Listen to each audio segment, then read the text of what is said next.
10 मे अक्षय तृतीया दिन हेउची अद्भुत राजयोग। एही 5 राशि लोक हेबे करोड़पति। जय जगन्नाथ फ्रेंड्स, एही अक्षय तृतीया बहुत शुभ जोगरे पड़ी। एही 5 राशि को मिलिब बड़ खुशी खबर। एही अक्षय तृतीयार महासंयोग हेउची एही 5 राशि लोकों को प्रचुर धन लाभ जोग अछि। एही 5 राशि वाले को माता लक्ष्मी को कृपारो मिलिबार अछि बड़ बड़ सफलता।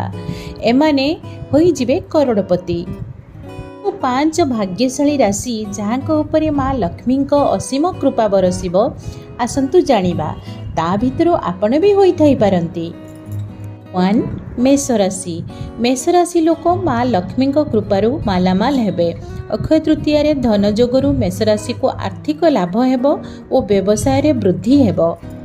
पारिवारिक जीवन मध्य कुशल रहिबो। आपनको भूमि भवनर लाभ भी होई पारे।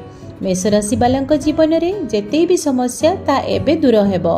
आपनको आर्थिक स्थिति मजबूत हेबो। आपनको चारियाडू धन प्राप्ति जोग होई पारे। आपनको वेतन बढ़ी पारे। आपनको गाड़ी किनी पारंती। आपनको प्रेम सफल होई पारे। नुआ चाकरी मिली पारे। आपण जे काम रे हाथ देबे ता सफल हेबो। वृष राशि। वृष राशि वालंक पई एई अक्षय तृतीया वरदान साब्यस्त हेबो। माता लक्ष्मी को कृपारू आपणकर अटकी थिबा सबु काम संपूर्ण हेबो। यह सहित धन चाकरी और व्यापार रे खूब उन्नति हेबो। माँ लक्ष्मी को आशीर्वाद आपणक उपरे रहिछि, सेथिपई सबु आर्थिक समस्या दूर हेबो। पारिवारिक संपर्क सुदृढ़ हेबो।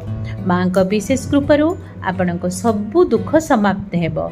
सुखमय हेबो आपणक पारिवारिक जीवन। 3 मीन राशि। माता लक्ष्मी को कृपारू आपणक समय भल रहिबो।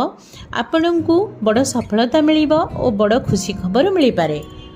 अक्षय तृतीया रे हेउथिबा ससयोग और माल्यव्य जोगरु मीन राशि वालंकु धन और संपत्ति लाभ हेबार जोग सृष्टि हेउछि। ता सहित आपणक मान सम्मान वृद्धि हेबो। आपणकर अटकी थिबा सब काम माँ लक्ष्मी को कृपारू पूरा हेबो। व्यापार रे उन्नति हेबो। आपणको अचानक धन प्राप्ति होई पारे। आपण जेउ काम रे हाथ देबे ता सफल निश्चय हेबो। 4 धनु राशि। धनु राशि वालंकु माँ लक्ष्मी को असीम कृपा मिलिबो। तांको कृपारू सबु बिगड़ा काम सफल हेबो। व्यापार चाकरी रे बहुत उन्नति हेबो। आपणको बड़ खुशी खबर मिली पारे। आपणको परिश्रम सफल हेबो। आपणको उपरे माँ लक्ष्मी को आशीर्वाद रहिछि। परिवारर सहयोग मिलिबो। आपणको सबु काम ठीक समय रे सरिबो। आपणको सबु आर्थिक समस्या दूर हेबो। भगवान शनिदेवଙ୍କ कृपारू आपणको जीवन रे खुशीर भंडार खुली जिवो।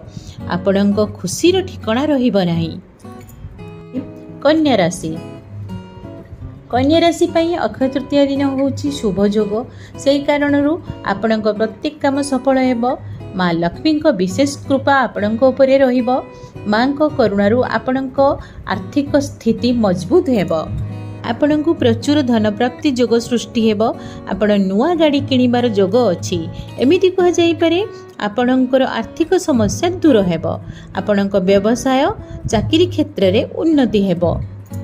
आपण खुशीर ठिकाना रहिबो नाही। एही दिन माँ लक्ष्मी को ध्यान करी निजर सब काम करंतु। देखिबे आपणको सफलता ही सफलता मिलिबो। फ्रेंड्स, वीडियोटी शेष पर्यंत निश्चय देखंतु। लाइक टी निश्चय करंतु। माता लक्ष्मी को असीम कृपा पाइबा पई कमेंट बॉक्स रे जय माँ लक्ष्मी लिखिबाकू भूलंतु नाही। आज पई एतिकी। जय माँ लक्ष्मी।